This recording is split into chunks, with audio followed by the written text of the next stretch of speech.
This is a class of partial differential equation, and in this class we are going to reduce a partial differential equation which is given by yzxx plus zyy, this is equal to 0, where it is given that y greater than 0 to its canonical form or to its standard form, right? Now at first we compare the given differential equation with standard linear second order partial differential equation, which is given by azxx plus bzxy plus czyy plus f. This is a function of x, y, z, zx, zy. This is equal to 0, or it may be written as ar plus bs ct plus f x y z p q. This is equal to 0, because we all know that in partial differential equation zxx is denoted by r, zxy is denoted by s, zyy is by t, and zx by p, and zy by q. Okay, now comparing we get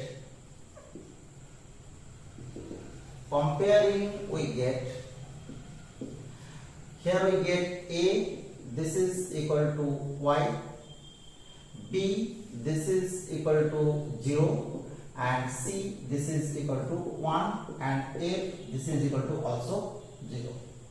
Okay, now these are the comparison. Now we see that here the discriminant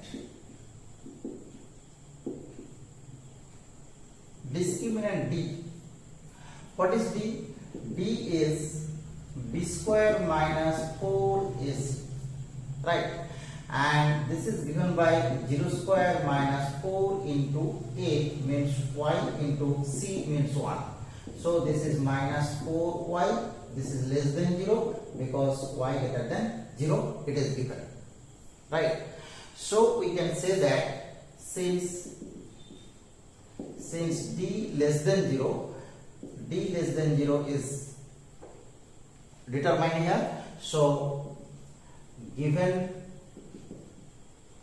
PDE is elliptic. Okay, now we write here the working rule to transfer the partial differential equation which is elliptic type to its canonical form. Okay, we write first the working rule. The working rule of this form as we have to first find the complex roots of lambda quadratic equation. What is lambda quadratic equation? Lambda quadratic equation is a lambda square plus b lambda plus c, this is equal to 0, and let two roots of the lambda quadratic equation are lambda 1 and lambda 2. Okay, and we follow the first step. Here a is given by y, b is 0, and c is 1. So lambda quadratic equation is, we write here lambda quadratic equation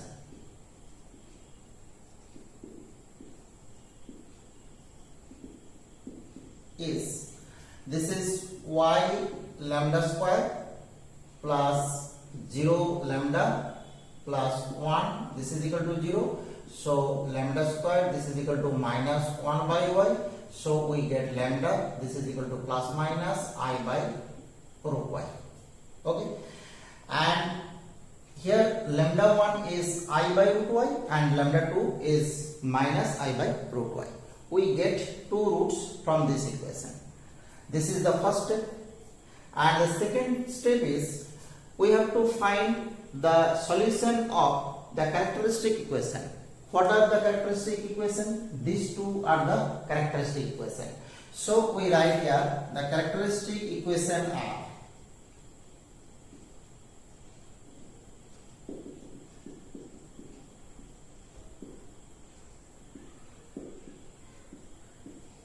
dy by dx plus I by root y, this is equal to 0, imply root y into dy plus I dx, this is equal to 0.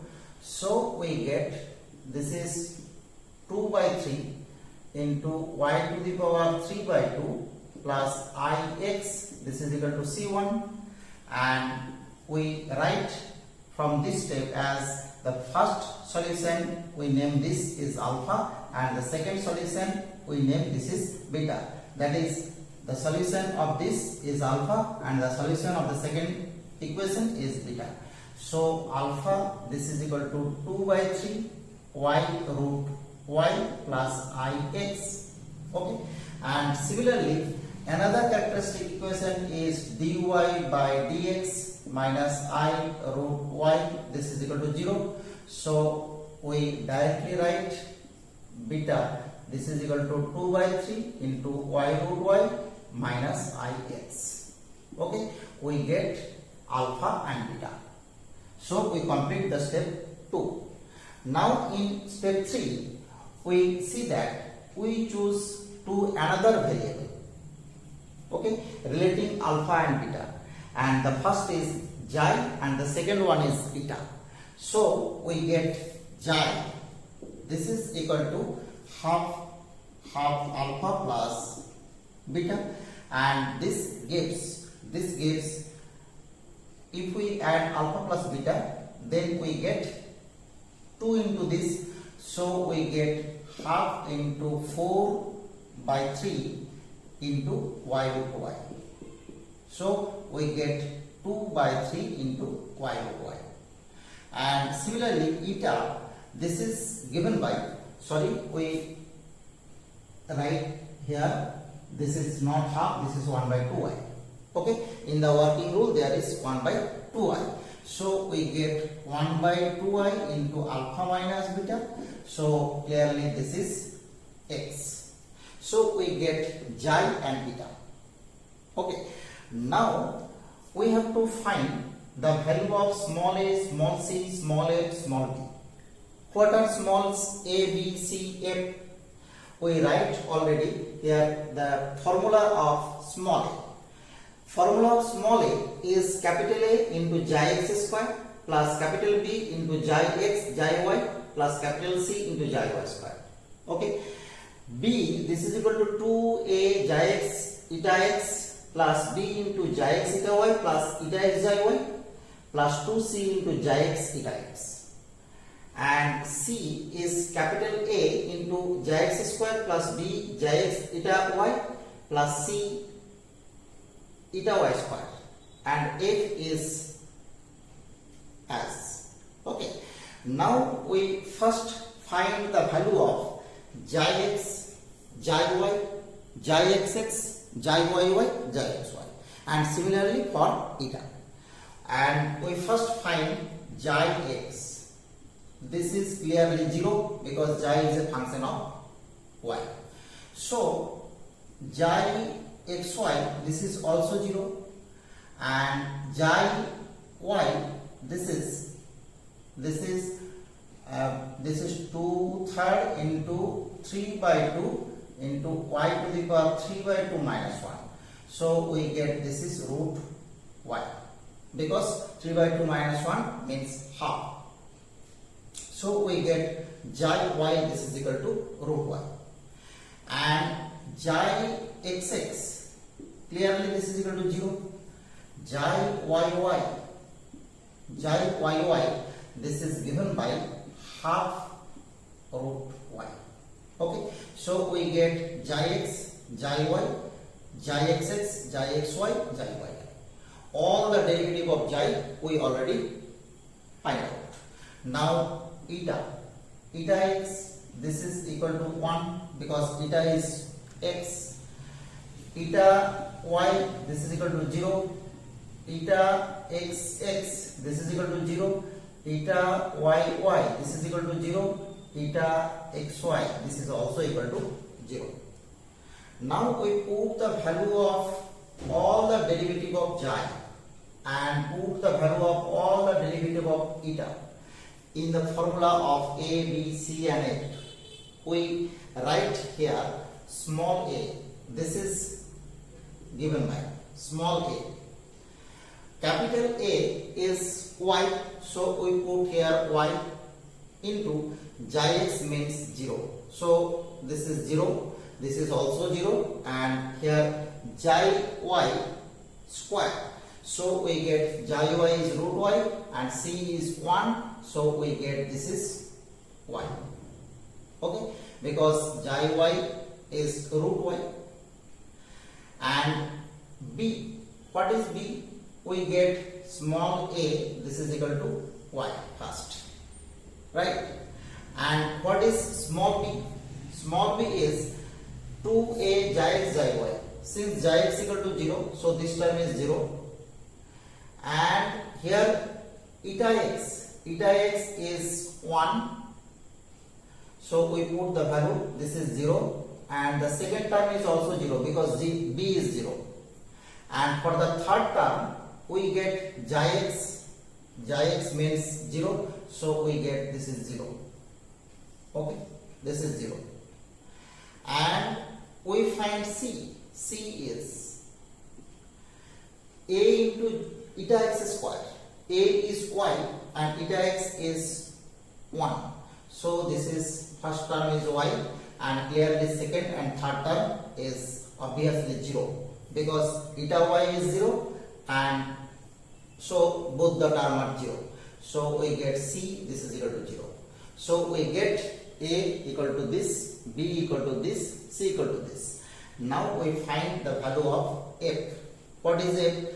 Minus, this is z xi, and xi xx is 0, so this is 0. Xi xy is also 0. Xi yy, this is 1 by 2 root y, and c is 1, so this is 1 by 2 root y for the first term, plus z eta into eta xx, this is 0, eta xy, this is also 0, and eta yy, this is also 0. So the contribution of the second term is 0, plus f, obviously capital F is 0 already from the given equation. So this is also 0, so we get f, this is equal to minus z xi by 2 root y. Okay, so we get 4 values. The first is a, second is b, third is c, and fourth is f. And clearly for the elliptic equation we must get a equal to c. Here we already get a, this is equal to y, and c, this is equal to y. Okay, so b, this is equal to 0, and this is also satisfied, and hence we say that we are still in the right path.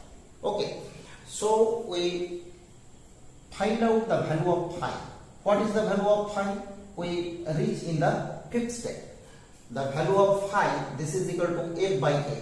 Here phi, this is equal to f by a, and f is, what is f? F is given by this is minus z xi by 2 root y into 1 by a. 1 by a means 1 by y. So we get here 2y root y. Okay, so here we write phi, this is equal to minus z xi by 2 into y root y. Y root y. Now we put the value of y root y from this relation. What is y root y? Y root y is given by 3 xi by 2.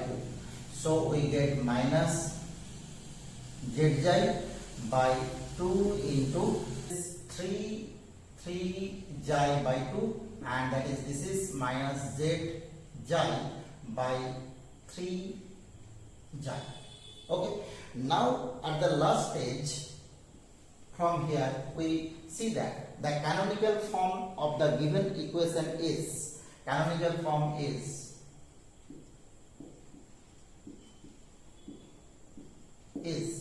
given by, this is z xi xi plus z eta eta, this is equal to 5. 5 means this, so this is minus z xi by 3 xi. Okay, and we write this canonical form as z xi xi plus z eta eta plus z xi by 3 xi. Okay, and this is our final answer. Okay.